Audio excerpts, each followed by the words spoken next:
سبيل الدموع سبيل مريح. السلام علیکم ورحمۃ اللہ وبرکاتہ. نحمده ونصلي على رسوله الكريم. اما بعد فاعوذ باللہ من الشیطان الرجیم. بسم اللہ الرحمن الرحیم. رب اشرح لي صدری ويسر لي امری واحلل عقدۃ من لسانی یفقهوا قولی. قل یا عباد الذین آمنوا اتقوا ربکم للذین احسنوا فی هذه الدنیا حسنہ وارض اللہ واسعہ انما یوفی الصابرون اجرہم بغیر حساب. آپ کہہ دیجئے اے میرے بندو جو ایمان لائے ہو، اپنے رب سے ڈرتے رہو. جو لوگ نیک کام کرتے ہیں ان کے لیے اس دنیا میں بھی بھلائی ہے، اس دنیا میں بھی اچھا ہے، اور اللہ کی زمین وسیع ہے.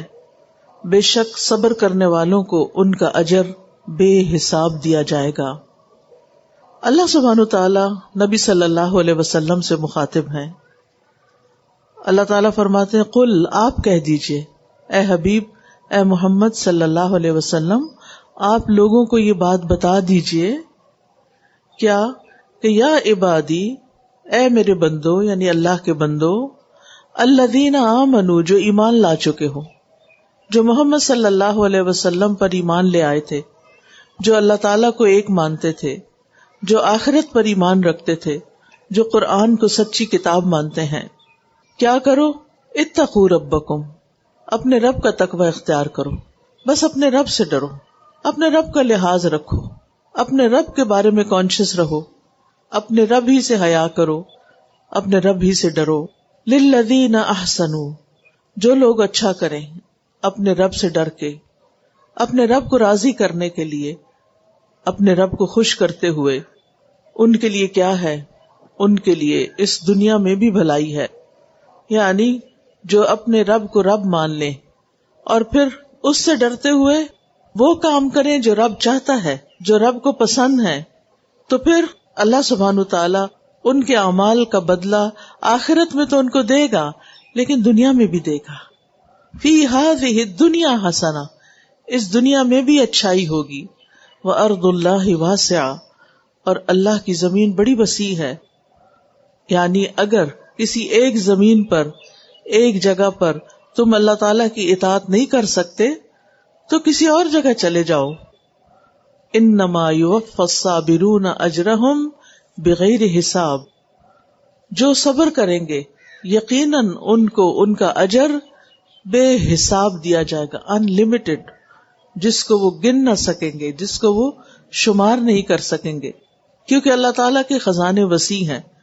اللہ سبحانہ تعالیٰ اگر تمام مخلوقات کو، تمام جنوں اور انس کو، جو ایک میدان میں جمع ہو جائیں اور اللہ تعالیٰ سے اپنی ہر حاجت مانگ لیں، جو ان کا دل چاہتا ہے وہ مانگیں، اور اللہ تعالیٰ ان کی ساری خواہشات پوری کر دے، ساری ضروریات ان کی پوری کر دے، تو بھی اللہ تعالیٰ کے خزانے سے اتنی بھی کمی نہیں ہوتی جتنی ایک سوئی کو سمندر میں ڈبو کے پانی میں کمی ہوتی ہے. یعنی اللہ تعالیٰ کے پاس تو اتنا کچھ ہے اور اس کو دینے میں بھی کوئی مشکل نہیں. اور یہ اجر بے حساب اجر جو ہے یہ صبر کرنے والوں کے لیے ہے، کیونکہ صبر کرنا سب سے مشکل کام ہوتا ہے. تو یہاں ہم دیکھتے ہیں کہ اللہ سبحانہ تعالی جس بات کو اہم سمجھتے ہیں، زیادہ اہم، اس کو نبی صلی اللہ علیہ وسلم کی زبان سے کہلواتے ہیں. قل، آپ کہیے. ایک تو اللہ تعالیٰ کا فرمان ہو گیا، دوسرے نبی صلی اللہ علیہ وسلم کا فرمان ہو گیا، اور پھر مومنوں کو اپنے بندے کہا، یا عبادی، میرے بندے. ویسے تو سبھی اللہ کے بندے ہیں، جن کو بھی اللہ نے پیدا کیا وہ اللہ ہی کے بندے ہیں، لیکن اللہ تعالیٰ ان لوگوں کو جو اللہ پر ایمان لاتے ہیں، رسول پر ایمان لاتے ہیں، اللہ تعالیٰ کی اطاعت کرتے ہیں، اللہ تعالیٰ کی نافرمانی سے بچتے ہیں، ان کو خاص اپنے بندے کہتا ہے. اللہ تعالیٰ ان لوگوں سے محبت کرتا ہے. ان اللہ یحب المتقین. ان سے کہہ دیجئے کہ وہ اس دنیا میں اگرچہ کچھ مشکلات ہوں، اگرچہ کچھ پریشانیاں ہوں، لیکن پھر بھی سیدھے راستے پہ چلتے رہیں. گھبرا کر شیطان کی باتوں میں نہ آئیں، گھبرا کر لوگوں کی باتوں میں نہ آئیں، بلکہ صبر سے کام لیتے ہوئے اپنے نیک کام، اپنی اطاعت، اپنی اچھائی جاری ہی رکھیں. بعض اوقات ایسا ہوتا ہے کہ ہم ایک اچھا کام شروع کرتے ہیں، پھر اگر کوئی لوگ ہم پہ باتیں شروع کر دیں، ہماری نیت پہ شک کرنے لگے، تو ہم کہتے ہیں کہ چھوڑو پرے اس کام کو، کوئی فائدہ نہیں. بعض اوقات ایسا ہوتا ہے کہ ہم کوئی اچھے کام کر رہے ہوتے ہیں اور کرتے کرتے جب ہم اس کا کوئی اجر دنیا میں چاہتے ہیں وہ نہیں ملتا. مثلا دعا کر رہے ہیں، تو دعا کرنے میں کیا، دعا تو بذات خود ایک عبادت ہے. جتنی دیر انسان دعا کرتا رہتا ہے وہ ایک عبادت کی حالت میں ہوتا ہے. لیکن جب ہم دیکھتے ہیں ہماری دعا قبول نہیں ہوتی تو ہم دعا چھوڑ دیتے ہیں کہ شاید اللہ تعالیٰ مجھ سے ناراض ہے. شیطان بھی ایسا دشمن ہے جو اللہ تعالیٰ کے بارے میں ہمارے دل میں بدگمانیاں پیدا کرتا رہتا ہے، ہمارے دل میں وسوسے پیدا کر دیتا ہے، لہٰذا ہم اس نیک کام کو چھوڑ دیتے ہیں. بعض اوقات ہم صدقہ خیرات کرتے ہیں، لوگوں کو دے رہے ہوتے ہیں، لیکن جن کو دے رہے ہوتے ہیں وہ ہمارے ساتھ کچھ بد اخلاقی برتتے ہیں، تو ہمارا دل چھوٹا ہو جاتا ہے. ہم سوچتے ہیں کہ ان کو اب نہیں دینا، ہم نیک کام چھوڑ دیتے ہیں. نہیں، جو کام انسان اللہ کے لیے کرتا ہے، اللہ کی رضا کے لیے، وہ جاری رکھے. اگر آپ کو بدلہ اس کی طرف سے نہیں ملا جس کے ساتھ آپ نے احسان کیا، تو اس کا یہ مطلب نہیں کہ بدلہ ہے نہیں. بدلہ تو ضرور ملے گا، کسی اور طریقے سے ملے گا، کسی اور راستے سے آئے گا. اس لیے جو کرتے ہو وہ کرتے رہو، کیونکہ مومن کے لیے دنیا میں سب سے بڑا ریوارڈ یہ ہے کہ جب انسان اللہ کے لیے کوئی نیکی کرتا ہے تو اس کو دل کا اطمینان نصیب ہوتا ہے، اس کے دل کے اندر ایک راحت ہوتی ہے. جب وہ عبادت میں تھکتا ہے تو اس کے اندر ایک خوشی آتی ہے، ایک سکون آتا ہے، ایک اطمینان آتا ہے. اور جب انسان اللہ کے لیے کسی کو کچھ دیتا ہے اور اس سے کچھ واپس نہیں بھی ملتا، تو وہ خوشی جو اللہ کے لیے کام کرنے کی ہوتی ہے وہ کچھ اور ہی طرح کی ہوتی ہے، وہ پائیدار ہوتی ہے. بندوں سے ملنے والی خوشیاں ناپائیدار ہوتی ہیں، وہ آتی ہیں اور جیسے بندے چلے جاتے ہیں زندگی سے، ایسے خوشیاں بھی چلی جاتی ہیں. لیکن اللہ لا الہ الا هو الحی القیوم، اللہ جس کے سوا کوئی معبود نہیں، وہ زندہ ہے، ہمیشہ قائم رہنے والا ہے. تو جو بندہ اس سے لو لگا لیتا ہے، اس سے محبت کرتا ہے، اس کا دامن تھام لیتا ہے، اس سے دعائیں کرتا ہے، اس کا بن جاتا ہے، اس کو اپنا بنا لیتا ہے، اس کی خوشیاں پھر کبھی ختم نہیں ہوتی، کیونکہ اس نے اس رب کو تھاما ہے. توکلت علی الحی الذی لا یموت، جس کو کبھی موت نہیں آئے گی، جس کو کبھی فنا نہیں ہے، جو ہمیشہ ہمیشہ سے ہے اور ہمیشہ ہمیشہ رہے گا. لہذا نیک بندوں سے جو اللہ کی خاطر خیر کے کام کرتے ہیں ان کو تسلی دی جا رہی ہے کہ وہ کام کرتے رہو، کیونکہ صبر کرنے والوں کو اجر بے حساب ملے گا، اس دنیا میں بھی ملے گا، آگے بھی ملے گا. کیونکہ صبر ہی وہ چیز ہے کہ جس سے انسان کے اندر استقامت آتی ہے، صبر ہی وہ چیز ہے کہ جس سے انسان کے اندر برداشت پیدا ہو جاتی ہے. یعنی انسان جم کے کوئی کام کر نہیں سکتا جب تک کہ اس کے اندر صبر نہ ہو، استقامت نہ ہو. انما یوفی الصابرون اجرہم بغیر حساب، صبر کرنے والوں کو قیامت کے دن جب ان کا اجر بے حساب ملے گا تو وہ تمنا کریں گے کہ کاش دنیا میں ہماری کوئی دعا قبول نہ ہوتی، دنیا میں ہم نے جو مانگا وہ ہمیں نہ ملا ہوتا، اور آج صبر کرنے والوں کو جو اجر مل رہا ہے وہ ہمیں بھی اسی طرح کا اجر ملتا. کیونکہ اللہ سبحانہ وتعالی نے اس کی جو فضیلت ہے، اس کی جو مقدار ہے اور اس کا جو موقع محل ہے، اس کی جو تعداد ہے، اس کی جو حد ہے، اس کو ڈیفائن ہی نہیں کیا. مثلا قرآن پڑھنے کا اجر کیا بتایا گیا کہ جو ایک حرف پڑھے گا اس کو 10 نیکیاں ملیں گی. جیسے کوئی الف لام میم پڑھتا ہے تو الف الگ ہے، لام الگ ہے، میم الگ ہے، یہ 3 حرف ہیں، ان پہ 30 نیکیاں ملیں گی. یہ قرآن پڑھنے کا اجر بتایا گیا ہے. اسی طرح کوئی اور نیکی انسان کرتا ہے تو اللہ تعالیٰ فرماتے ہیں کہ من جاء بالحسنۃ فلہ عشر امثالھا، جو کوئی نیکی کرے گا اللہ تعالیٰ اس کو اس کے 10 گنا زیادہ اجر دے گا. یعنی ایک اچھا کام کیا تو 10 دفعہ اس کا ریوارڈ ملے گا. اب آپ دیکھیے کہ جب انسان اللہ کے راستے میں صدقہ کرتا ہے فی سبیل اللہ تو اس کا اجر 700 گنا بتایا گیا. سورۃ البقرہ میں اللہ تعالیٰ فرماتے ہیں کہ یا ایھا الذین آمنوا انفقوا فی سبیل اللہ، اللہ کے راستے میں خرچ کرو. ایک جگہ پر آتا ہے، پھر آتا ہے کہ الذین ينفقون اموالهم فی سبیل اللہ مثلهم کمثل حبۃ انبتت 7 سنابل فی کل سنبلۃ 100 حبۃ واللہ یضاعف لمن یشاء. کہ وہ لوگ جو اللہ کے راستے میں مال خرچ کرتے ہیں، یعنی اللہ کے دین کے لیے مال خرچ کرتے ہیں، ان کی مثال ایسے ہی ہے کہ جیسے کوئی ایک بیج بوئے زمین میں، ایک دانہ، جیسے گندم کا دانہ ہوتا ہے، ایک بیج صرف سنگل، تو اس سے 7 بالیاں نکلیں اور ہر بالی میں 100 دانے نکلیں. ایک بیج جو ہے وہ 700 بن جاتا ہے، اور اللہ جس کے لیے چاہتا ہے اس سے بھی زیادہ بڑھا دیتا ہے. اسی طرح جو لوگ اللہ کے راستے میں خرچ کرتے ہیں ان کا اجر 700 گنا تک ہے. کہنے کا مطلب یہ ہے کہ کچھ نیکیوں کا اجر 10 گنا ہے، کچھ کا 70 گنا بتایا گیا، کچھ کا 700 گنا بتایا گیا. لیکن صبر کرنے والوں کا اجر اس کو گنا نہیں گیا، بے حساب بتایا گیا کہ اتنا ملے گا کہ انسان کے وہم و گمان میں بھی نہیں ہوگا. اب صبر ہے کیا؟ عام طور پر ہم سب کہتے ہیں صبر کرو صبر کرو. صبر کیا ہے؟ صبر کیسے کرتے ہیں؟ صبر کا لفظی مطلب ہوتا ہے روک لینا، بریک لگا دینا، روک لینا. جب کہا جاتا ہے کہ میں نے اپنے اس کام پر صبر کیا تو مطلب یہ ہوتا ہے کہ میں نے اس پر اپنے نفس کو منفی یا نیگیٹو ریاکشن سے روک لیا، میں نے اپنی باگیں کھینچ لی. صبر کہتے ہیں اپنے نفس کو ایسے کام سے روک لینا جس پر رکنا واجب ہو، جس پر رکنا چاہیے. اپنے آپ کو ایسی چیز سے روک لینا جس سے اور جس پر نفس کو روکنا لازم ہے، یعنی رکنا چاہیے اس پر. جیسے نافرمانیوں سے رکنا. بعض دفعہ غلط کام ہوتا ہے لیکن انسان کو بڑا پسند آ رہا ہوتا ہے تو اب اس پر اپنے آپ کو روکنا ہی روکنا ہے کیونکہ اللہ نے اجازت نہیں دی. اسی طرح کچھ فرائض ہوتے ہیں ہمارے جو ہم نے ادا کرنے ہوتے ہیں لیکن ہمیں وہ بڑے مشکل لگ رہے ہوتے ہیں، اب وہ فرض اٹھ کے ادا کرنا، یہی صبر ہے. اور پھر ایک ہوتا ہے صبر جمیل، بہت اچھی طرح صبر کرنا.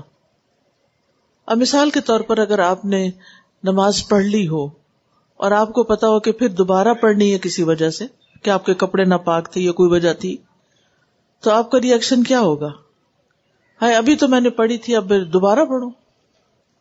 اچھا پڑھنی تو ہے، اور آپ یہ بھی کر سکتے تو کوئی بات نہیں، میں دوبارہ پڑھ لیتی ہوں، اچھا ہے تھوڑی سی عبادت اور ہو جائے گی. اب یہ دو باتیں فرق ہے نا، یعنی دونوں ری ایکشن ہیں آپ کے. ایک میں آپ پریشان ہو رہے ہیں اور آپ کو مشکل لگ رہا ہے، جبکہ آپ کو پتا ہے کہ آپ کو یہ کام کرنا ہی کرنا ہے. کیونکہ حکم کیا ہے کہ اگر مثلا آپ نے بغیر وضو کے نماز پڑھ لی، ایک مثال ہے، اور بعد میں یاد ہے کہ میرا تو وضو ہی نہیں تھا اور نماز کا بھی وقت موجود ہے، تو آپ کو کیا کرنا ہے؟ وضو کر کے دوبارہ نماز پڑھنی. اب ایک یہ ہے کہ انسان کہ ہائے کیا مصیبت پڑ گئی مجھ پہ، اور ایک انسان خوش ہو کہ الحمدللہ اللہ نے پھر موقع دے دیا. اب یہ صبر کر رہا ہے اور پہلا ری ایکشن صبر والا نہیں اور دوسرا ری ایکشن صبر والا ہے. اب ویسے تو آپ کو نماز پر جو اجر ملنا تھا، لیکن جب آپ نے صبر کر کے اس کو دوبارہ ادا کیا تو اس کا تو اجر ہی کہیں زیادہ ہے. انما یوفی الصابرون اجرہم بغیر حساب. امام راغب کہتے ہیں کہ صبر سے مراد نفس کو اس انداز پر روکنا ہے جس کا تقاضا عقل اور شریعت کرتی ہے، یا اس چیز سے روکنا ہے جس کا تقاضا عقل اور شریعت کرتی ہے. یہ بھی کہا جاتا ہے کہ صبر ہے نفس کو ناراض ہونے سے روکنا، یعنی اپنے اندر جلنے کڑنے سے روکنا، زبان کو شکایت کرنے سے روکنا، اور اعضاء کو بے چینی سے روکنا. یہ صبر ہوتا ہے. یعنی آپ کو کوئی بات اچھی نہیں لگی تو آپ ایک دم اس پہ ناراض نہ ہو، غصہ نہ کریں، اور پھر کمپلینٹ نہ کریں کسی سے جا کے، اور پھر اپنے اندر بے چینی، ہائے مجھے کیا ہو رہا ہے، مجھے ہائے کیا ہو گیا، اس نے یہ بات کیوں کہہ دی، کیسے کر دی. تو اس میں آپ دیکھیے گا کہ اگر آپ بے چینی سے بچ جاتے ہیں شکایت سے بچ جاتے ہیں، ناراضگی سے بچ جاتے ہیں، تو گویا آپ نے صبر کر لیا۔ اور یہ بھی کہا جاتا ہے کہ یہ نفس کی عادات میں سے اچھی عادت ہے جس کے ذریعے سے انسان ایسا کام کرنے سے رک جاتا ہے جو اچھا نہیں ہوتا، یعنی اپنے آپ کو اس کام سے روکا جائے جو اچھا نہیں ہے۔ اور یہ انسان کی اسٹرینتھس میں سے ہے، قوتوں میں سے ایک قوت ہے جس کے ذریعے وہ اپنے حال کی اصلاح کرتا ہے اور اپنے معاملے کو درست کرتا ہے۔ حدیث میں آتا ہے کہ صبر روشنی ہے، الصبر ضیاء، صبر تو روشنی ہے۔ اور یہاں نور کا لفظ نہیں بولا گیا کیونکہ ضیاء میں حرارت بھی ہوتی ہے، جبکہ نور جو ہے وہ ٹھنڈا ٹھنڈا ہوتا ہے۔ مطلب اس کا کیا ہے کہ صبر میں تپش تو ہوتی ہے، انسان اندر سے جل کوڑ رہا ہوتا ہے، لیکن اس میں روشنی بھی ہوتی ہے۔ انسان اگر منفی ری ایکشن سے بچتا ہے تو بہت کچھ سبق بھی اس مشکل سے سیکھ لیتا ہے۔ صبر کی 3 بڑی اقسام بتائی جاتی ہیں، ان میں سے پہلی قسم اللہ کی نافرمانی سے صبر کرنا۔ بعض اوقات ہمارے سامنے کوئی ایسی بات آ جاتی ہے کہ جو ہمارے نفس کے خلاف جاتی ہے، یعنی مثال کے طور پر آپ دیکھیں جیسے عورتوں کو حجاب کرنا مشکل لگتا ہے۔ اب یہ کہ انسان کہتا ہے کہ اگر میں کر لوں گا تو گرمی ہے، گھبراہٹ ہے، ساری زندگی نہیں کیا، اب مجھ سے نہیں ہوتا، شوہر کیا کہے گا، شوہر نہیں مانے گا، لوگ کیا کہیں گے، ان بہت ساری مشکلات پیش آ جاتی ہیں نا انسان کو جب انسان اللہ کا کوئی بھی حکم ماننے لگتا ہے۔ تو اس صورت میں اگر آپ کو صرف ایک بات پتا ہو کہ مسلمان عورت کو اللہ تعالیٰ نے اپنے آپ کو ڈھانپ کے رکھنے کا حکم دیا ہے تو آپ کے لیے وہ چیز مشکل نہیں رہے گی۔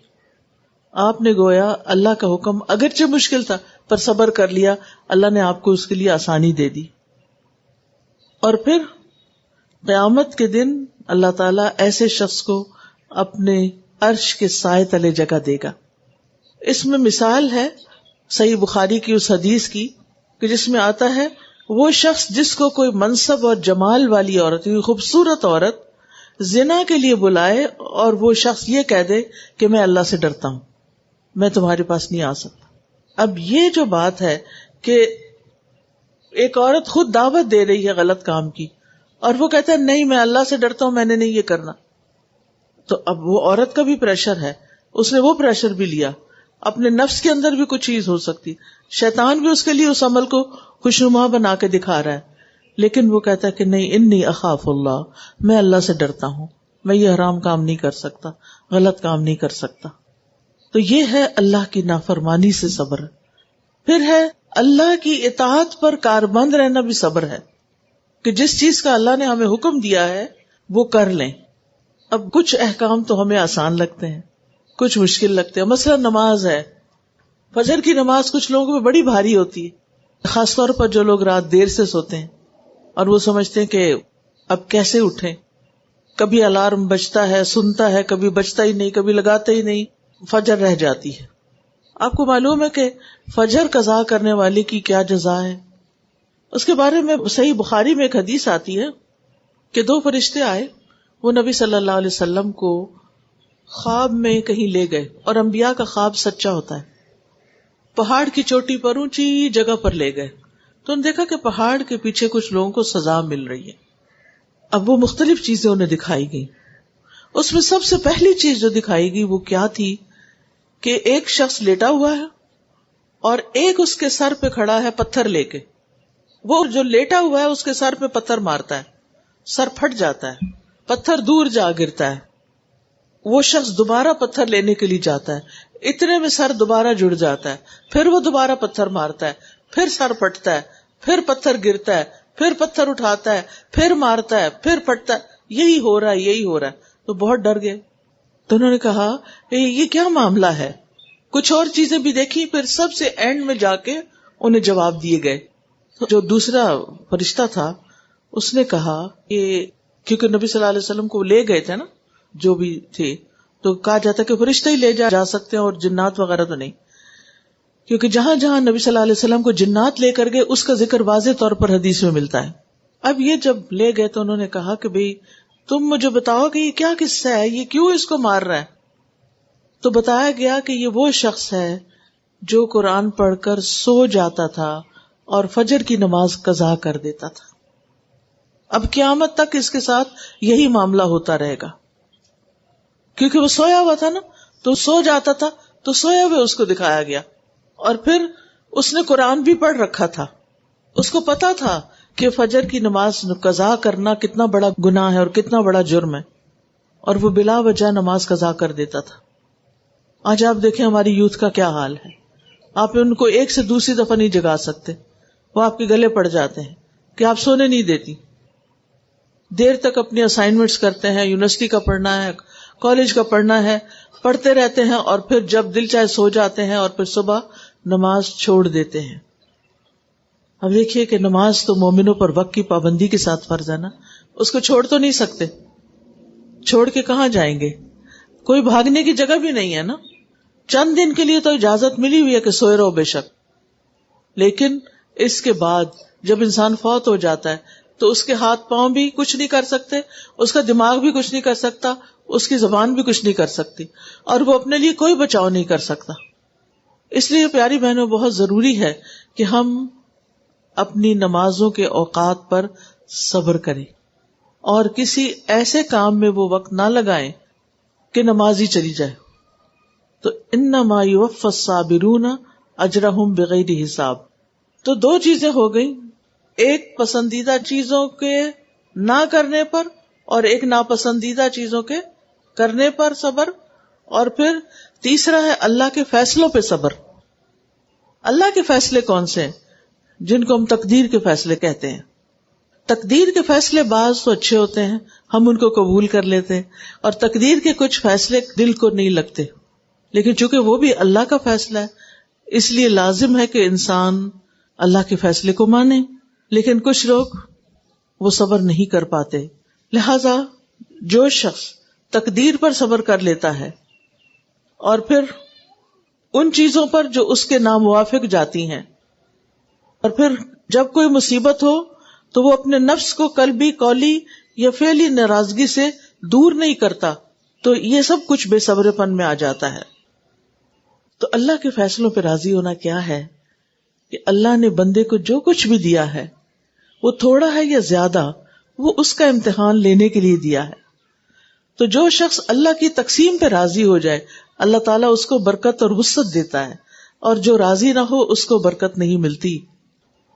پھر اسی طرح ابو حاتم کہتے ہیں کہ 3 جگہوں پر صبر کرنا ضروری ہے. نمبر 1، نافرمانی کے کام سے رک جانے پہ صبر. بعض اوقات ایک چیز آپ کی ہاتھ کی ریچ میں ہوتی ہے، آپ وہ کر سکتے ہیں، آپ کی مدر آتی ہے، وہ کہتے ہیں نہیں بالکل نہیں، تمہارے ایگزامز قریب ہے، اب تمہیں کوئی کتاب پڑھنے کی اجازت نہیں ملے گی. اس وقت آپ دیکھیے کہ بچے کا ریئیکشن کیا ہوتا ہے، آپ کا ریئیکشن کیا ہوگا. تو آپ دیکھیے کہ کچھ چیزیں ایسی ہوتی ہیں کہ جو نافرمانی کے کام ہوتے ہیں تو ان پر رک جانا صبر ہے. کچھ نیک کام کرنے کے ہوتے ہیں لیکن مشکل لگتے ہیں، وہ کر لینا صبر ہے. اور کچھ سختیاں اور مصیبتیں زندگی میں آ جاتی ہیں، کچھ بیماریاں، کچھ آزمائشیں آ جاتی ہیں، ان پر انسان اپنے آپ کو نیگیٹو ریئیکشن سے روکتا ہے، تو یہ صبر ہے. نافرمانی پہ صبر کرنا جو ہے یہ مصیبت پر صبر کرنے سے بھی زیادہ بہتر ہے، کیونکہ مصیبت پر تو انسان کو پھر بھی صبر آ ہی جاتا ہے، لیکن جب انسان کی کسی ایسی چیز کی خواہش ہوتی ہے، مثال کے طور پر کسی نے آپ کو ہرٹ کیا، اب آپ کا کیا دل چاہتا ہے کہ اس کی شکایت آپ جا کے لگائیں کسی کو، یا شکایت نہ بھی لگائیں تو اپنی کسی دوست سے ذکر کریں. آپ کیا کرتے ہیں؟ فون اٹھاتے ہیں، کال کرتے ہیں کسی کو، آپ کہتے تم پتہ فلاں کا اس نے میرے ساتھ کیا کیا، اور جو اس کی پھر برائیاں شروع ہوتی ہیں. یہ برائیاں کیا ہیں؟ یہی تو غیبت ہے. ذکر کا اخا کا بما یکرہ، تمہارا اپنے بھائی کا اس طرح ذکر کرنا کہ وہ سنے تو اس کو برا لگے. لیکن ہم اس معاملے میں پھر اپنے آپ کو روک ہی نہیں پاتے. جب ختم ہو جاتا ہے سچ تو بعض اوقات ہم بہتان بھی لگانا شروع کر دیتے. اس کے نتیجے میں یعنی صبر نہیں ہوتا. انسان اگر کسی کو کچھ بتانا بھی ہے تو اس کو بتائے جو آپ کو کوئی حل دے، کوئی آپ کو سولوشن بتائے. ہر ایک کو جو راستے میں مل گیا اس کو بتا. تمہیں پتا آج میرے میاں نے کیا کہا، تمہیں پتا آج وہ کہاں چلا گیا، تمہیں پتا آج، یعنی جن کے کوئی تعلق نہیں ہے ان کو بھی خواہ مخواہ گھر کی شکایتیں لگاتے چلے جانا. یہ بے صبری ہوتی ہے. اس سے بچنے کی ضرورت ہے. قرآن مجید میں اللہ سبحانہ وتعالی 90 سے زیادہ جگہ صبر کا ذکر کرتے ہیں. more than 90 times. سب سے پہلا حکم جو قرآن مجید میں ملتا ہے وہ سورۃ البقرہ کی آیت نمبر 45 میں ہے، وَاسْتَعِینُوا بِالصَّبْرِ وَالصَّلَاةِ وَإِنَّهَا لَكَبِیرَةٌ إِلَّا عَلَى الْخَاشِعِينَ، اور صبر اور نماز سے مدد لو، بے شک وہ بہت بڑی ہے، بھاری چیز ہے، لیکن عاجزی کرنے والوں پر نہیں. تو حقیقی عاجزی کرنے والے وہی ہوتے ہیں جو صبر کے ساتھ اپنی نمازوں کی پابندی کرتے ہیں. یہ صبر کرنا اللہ تعالیٰ کی صفت بھی ہے جب وہ شرک کرنے والوں کے شرک پر صبر کرتا ہے، کیونکہ اس وقت اللہ تعالیٰ کو شدید غصہ آتا ہے انسانوں پر. پھر انبیاء کی صفت بھی ہے، انبیاء نے جتنی بھی ان کو تکلیفیں پہنچی انہوں نے اس پر صبر کیا اور اپنے کام میں لگے رہے. پھر اسی طرح نیک مومنوں نے بھی بہت بہت صبر کیا جب ان پر دنیا کی زندگی کی تکلیفیں اور مشقتیں آئیں، جیسے کہ سورۃ البقرہ میں یہ آتا ہے وَالصَّابِرِينَ فِي الْبَأْسَاءِ وَالضَّرَّاءِ وَحِينَ الْبَأْسِ أُولَئِكَ الَّذِينَ صَدَقُوا وَأُولَئِكَ هُمُ الْمُتَّقُونَ. خصوصاً وہ لوگ جو تنگ دستی اور تکلیف میں اور لڑائی کے وقت صبر کرنے والے ہیں، یہی وہ لوگ ہیں جنہوں نے سچ کہا اور یہی بچنے والے ہیں، یعنی آخرت میں یہی بچ جائیں گے. اسی طرح نبی صلی اللہ علیہ وسلم کو براہ راست حکم دیا گیا، عام لوگوں کو حکم دیا گیا، اور صبر کرنا جو ہے وہ ایمان کی افضل ترین حالت ہے. حدیث میں آتا ہے افضل ایمان صبر اور نرمی کرنا ہے، یعنی دوسرے کی تکلیف برداشت کر کے پھر اس کے ساتھ آرام سے بات کرنا. قرآن مجید میں اللہ تعالیٰ ہمیں بتاتے ہیں کہ اگر کوئی نقصان سے بچنا چاہتا ہے تو اس کو 4 کام کرنے پڑیں گے. والعصر ان الانسان لفی خسر الا الذین آمنوا وعملوا الصالحات وتواصوا بالحق وتواصوا بالصبر. قسم ہے زمانے کی، بے شک انسان گھاٹے میں ہے سوائے ان لوگوں کے جو ایمان لائے اور نیک عمل کرتے رہے اور ایک دوسرے کو حق کی تلقین اور صبر کی تاکید کرتے رہے. اس سے یہ پتہ چلتا ہے کہ صرف خود ہی صبر نہیں کرنا چاہیے، جو لوگ تکلیف میں ہوں، پریشانی میں ہوں، ان کے ساتھ مل کے، ان کے غم بانٹ کے ان کو بھی صبر پر لانا چاہیے. لیکن ایسا کرنا بڑی ہمت کے کاموں میں سے ہے، آسان نہیں ہے. لیکن جس کو اللہ تعالیٰ صبر دے دے اس کے لیے اس سے بڑی وسیع نعمت کوئی نہیں. اور پھر صبر اللہ کے خزانوں میں سے ایک خزانہ ہے. صابرین کے لیے 3 وعدے کیے گئے ہیں. قرآن مجید میں آتا ہے کہ ہم انہیں ضرور آزمائیں گے، خوف سے، بھوک سے، جانوں مالوں اور پھلوں کی کمی سے.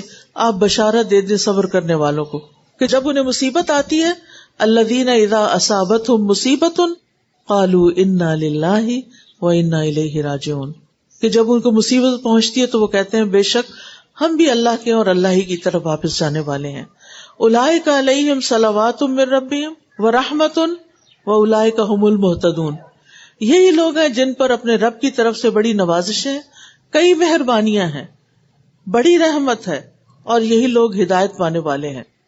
یعنی ایک صبر کے بدلے میں دنیا میں 3 نعمتیں اللہ تعالیٰ بندے کو دے گا. اسی طرح ایک اور جگہ پر آتا ہے والصابرین والصابرات، آگے جا کے آتا ہے اعد اللہ لہم مغفرۃ واجرا عظیما، اور صبر کرنے والے مرد اور صبر کرنے والی عورتیں، ان کے لیے اللہ نے بہت بڑی بخشش اور بہت بڑا اجر تیار کر رکھا ہے، یعنی ان کا اجر کبھی ضائع نہ ہوگا. وَاصْبِرْ فَإِنَّ اللَّهَ لَا يُضِيعُ أَجْرَ الْمُحْسِنِينَ. پھر اسی طرح اللہ تعالیٰ ان کے صبر کی جزا ان کو ضرور دیں گے. صبر میں خیر کثیر آتا ہے، اور صابرین کے لیے خوشخبری ہے کہ ان کو اللہ کی مدد ملے گی، اللہ کا ساتھ ملتا ہے، فرشتوں کا ساتھ ملتا ہے، اللہ کی محبت ملتی ہے، کامیابی ملتی ہے اور عزت ملتی ہے. تو صبر کرنا جو ہے وہ عزت کمانے کا بہترین طریقہ ہے. پھر دین کی امامت بھی ان لوگوں کو ملتی ہے جنہوں نے صبر کیا ہو. دشمن کی چالوں سے تحفظ بھی اس کو مل جاتا ہے جو خود صبر کرتا ہے. پھر غور و فکر کی توفیق ملتی ہے، دنیا اور آخرت کی نعمتوں میں برکت ملتی ہے. دنیا اور آخرت میں بہترین رہنے کی جگہ ملتی ہیں. پھر اسی طرح صبر کا بدلہ جنت بتایا گیا. روزہ بھی صبر ہی کی علامت ہے. اسی لیے اللہ تعالیٰ فرماتے ہیں کہ ہر نیکی کی جزا میں نے بتا دی سوائے روزے کے. فالصوم لی وانا اجزی بہ، روزہ میرے لیے ہے اور میں خود ہی اس کی جزا دوں گا، خود اس کا بدلہ دوں گا، کیونکہ اس میں انسان ایک لمبے عرصے تک کھانے پینے سے رکا رہتا ہے. جنت کے بالا خانے بھی صبر کرنے والوں کو ملیں گے اور درجات کی بلندی بھی صبر کرنے والوں کے لیے ہے.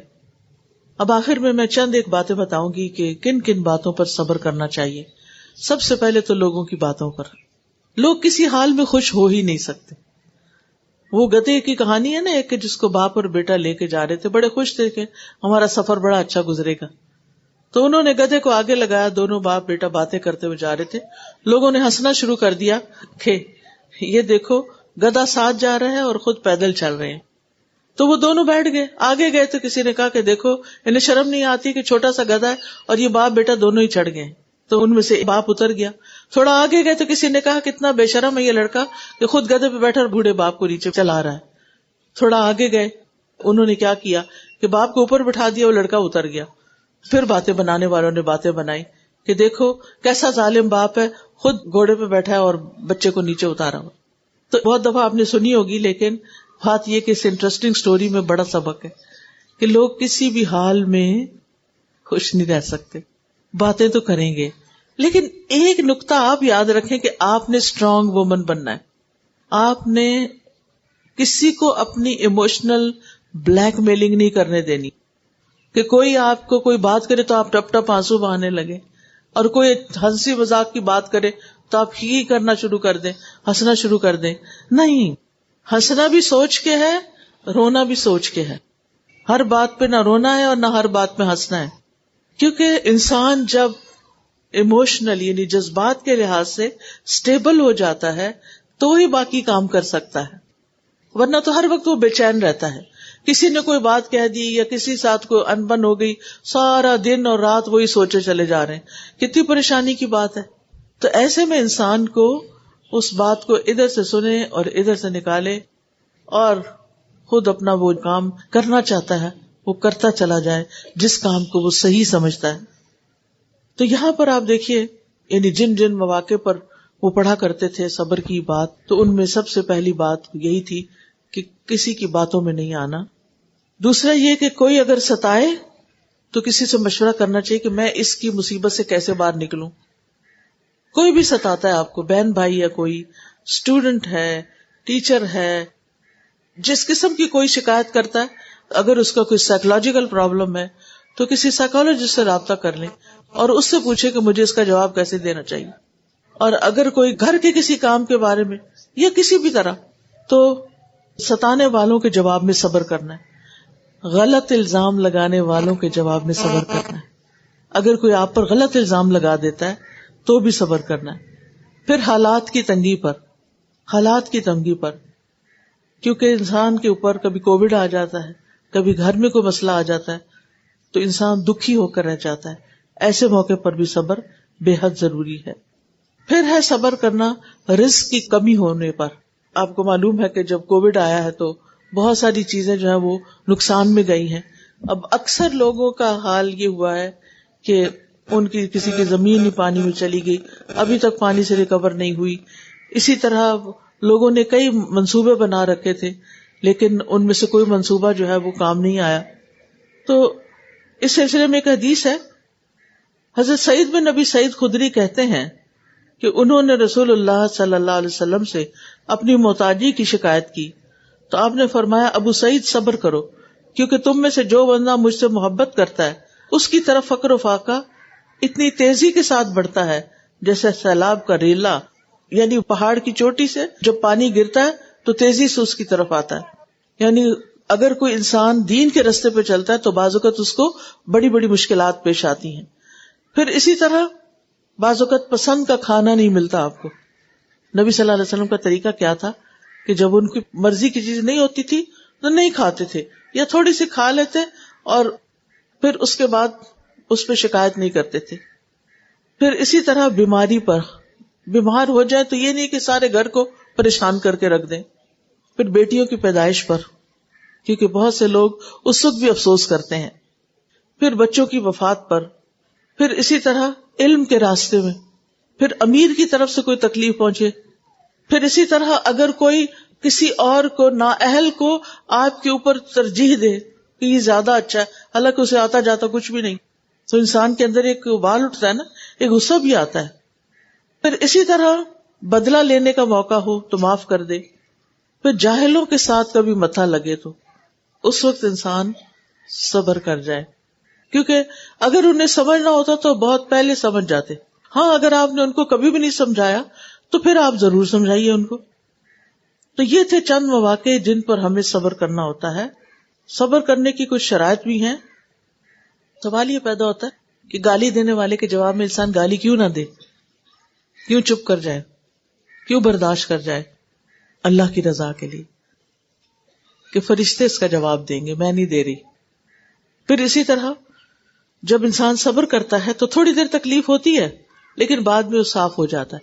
اگر انسان کسی اور کو بتاتا ہے، یہ بے صبری کر کے اسی شخص سے لڑائی لڑ لیتا ہے اور ایک اچھا بھلے تعلق کو گنوا دیتا ہے، تو آپ دیکھیے کہ اس کی مصیبت کبھی ختم ہونے والی نہیں ایسے شخص کی.